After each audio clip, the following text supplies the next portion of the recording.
got back a little bit late in the weekend, but A little bit. I mean, that's an understatement. We got back, we had a good half day on the resort, and I wanted the guys to enjoy that and just be a normal kid. And then, what do you want to say? All heck broke loose. So it took us a while to get back, but we were back, and we were fortunate that we're not playing tomorrow. We're playing Saturday, so that has definitely helped.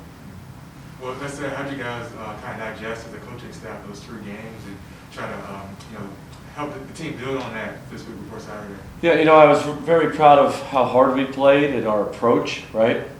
I think we gained a lot more fans around college basketball by the way we played and how hard we played. We still have some offensive woes that we have to keep getting better at and correct. But from the level of competition, I loved our approach and our response from the last game going into the Syracuse game. Guys didn't hang their heads. It's about getting better.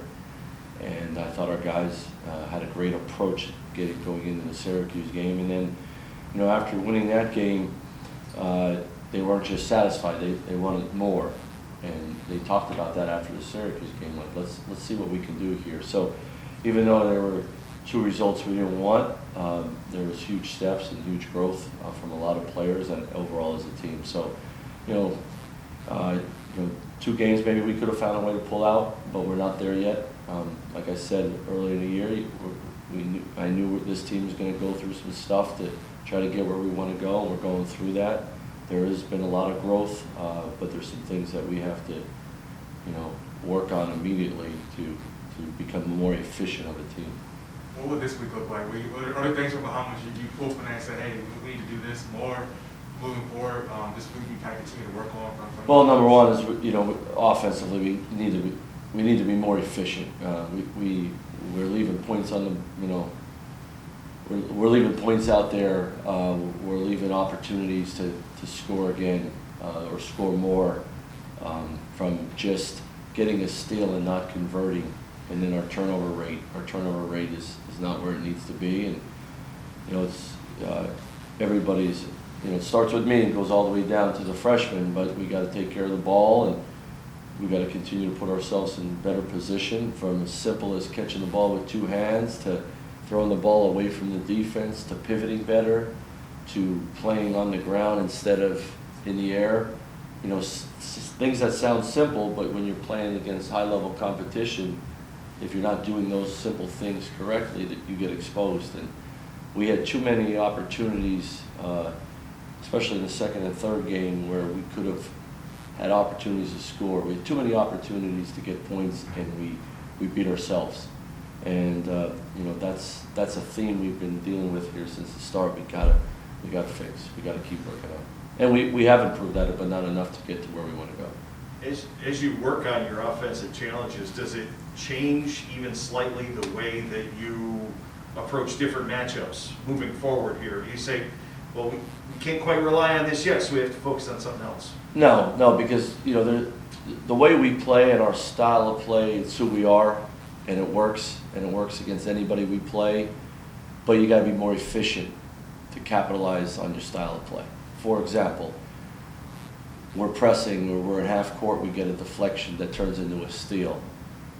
If you can convert the steal, great. If not, you got to change gears and run an efficient offense. We're not doing that at a high enough level to be good teams. That's number 1 on the list. We got to be able to change gears, and everyone says how hard we play, right? And our pace, great. But there's times you got to go from 4th gear where you're reckless abandon on defense to go into 2nd and 1st on offense to get everybody settled to be efficient. We're not going to change our style of play because it's a weapon for us. But in our style of play, we got to be able to change gears, become more efficient on the offensive end. And the first thing to do before you can beat people is don't beat yourself, and that's huge.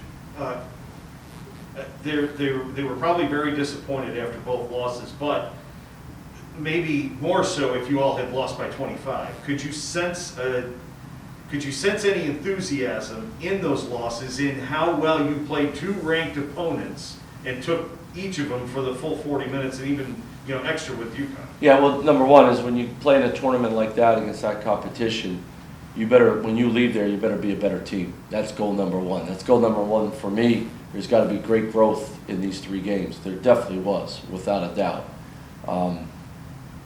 The way we played against Syracuse and getting a win gives you expectations on the next 2, right? And our guys were expecting to play well and win the game. So when they didn't, they were disappointed, but we raised the bar, we raised our standard of play. We were better offensively in those 3 games than we were in some of the games prior to that tournament. So now we got to take the next step this week of can we stay at that level and exceed it, become more efficient. But yeah, there was a lot of bright spots from the tournament, and playing those guys as well as we did and having a chance to win. Yeah, that's some good stuff. But we didn't go down there to lose. We were going down there to beat those teams. You mentioned, gangs of fans from where you guys play down there. You see people tweeting about, nobody plays harder than ECU. Is that a kind of point of pride for you guys, to see that, okay, the way you guys play is kind of, drawing attention and you guys are following the game plan? Yeah, because, that formula, if you play really, really hard or play harder than your opponent, it gives you a chance no matter what to win. And our guys believe that. And I think that's got to be sort of our ammo all year long, is play super hard all the time, give up your body. I mean, the charges and getting on the floor, mixing it up against teams, and, big guys bigger than us, and finding ways to come up with loose balls and, inflicting our style of play. I think that's huge for confidence.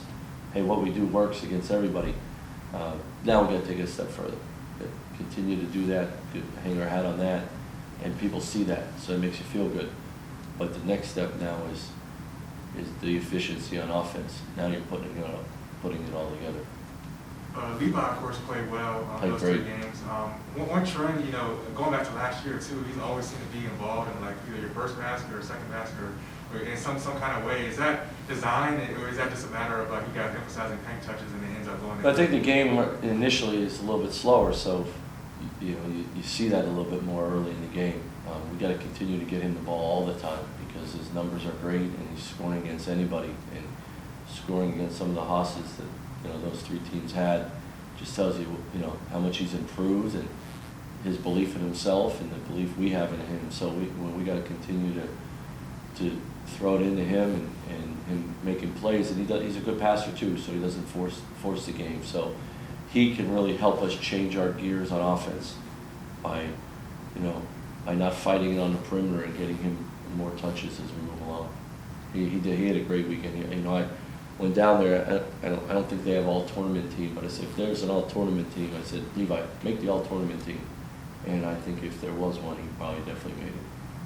I guess bouncing off that, he had like the most shots he's taken all year in those couple of games in the Bahamas. Is that something that you want to see moving forward? Because you saw the offensive success that he can have and that the team can have building off of that. Yeah, without a doubt. And that's the efficiency part. You throw it into a guy that has good numbers, he's drawing fouls and scoring around the rim, his percentages are great, then that's the formula for success. You got to continue to go into him. I think sometimes we get sped up. I think sometimes we fight the game on the perimeter. That's why we have the turnovers we have, and taking some tough shots. We just, hey, you know what? It goes in there, everybody settles, and he makes the right decisions, or he can score one-on-one in the post. So we got to continue to feed him. What does Campbell have that made you want them on your schedule this year? There's a reason for all the other teams. What's yeah, no, they're picked to win their side of the Southern Conference, and they're a very good team, and they play.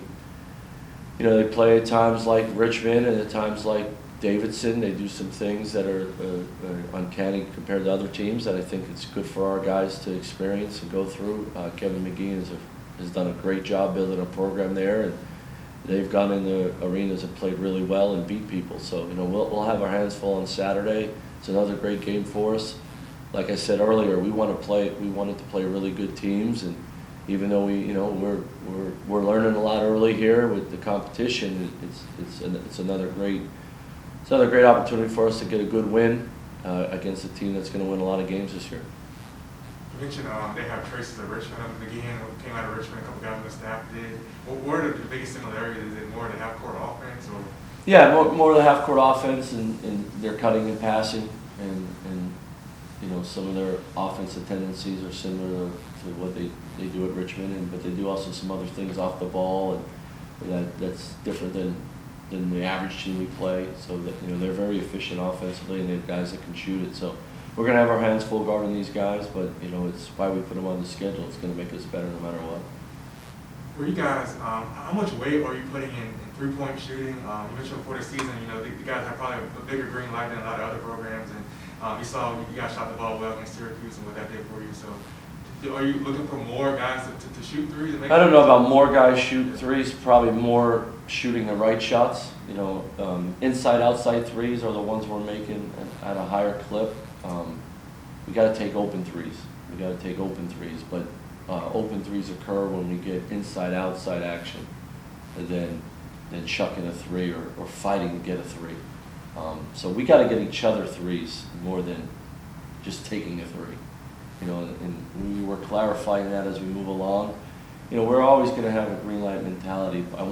You're a better offensive player when you have a clear mind. You're a better offensive player when you're not looking over your shoulder to say, if I mess up or I do this, am I coming out? Nobody plays their best that way, Wayne. So, you know, we're not changing that. That formula works. But our numbers got to get better. Our guards got to do a better job finishing at the rim. Our numbers with our guards driving downhill aren't finishing at the rim at the level we need to be to score some points and get to the free throw line. And then we got to get more inside, outside threes. They become great threes for us, and you saw that in the Syracuse game. We got inside, outside action, and guys knocked those shots down. We got to get more of those. And then we got to make free throws. Our numbers will be better if we're, you know, we lost some guys that aren't playing that were really good free throw shooters. That is showing up right now, but the guys that are getting to the line, you know, they got to step up and knock them down. That will help our numbers and scoring tremendously. What's the biggest progression you've seen in Marcus as well? I know he's battled the groin injury and things like that coming into a new program. We also play well down in the Bahamas. So are you seeing him become more comfortable now? Or? Yeah, well, he's healthier, without a doubt. You know, he's putting a couple weeks now together of consistent practice time and feeling good, moving better. You know, honestly, he's seen the ball go in. Let's call it as it is. You know, he's seen the ball go in a little bit. That gives him more confidence because he can do that, and we're going to need that the rest of the way out from him. So more comfortable, but you know, he's seen the ball go in this past weekend, and that's huge for us going forward.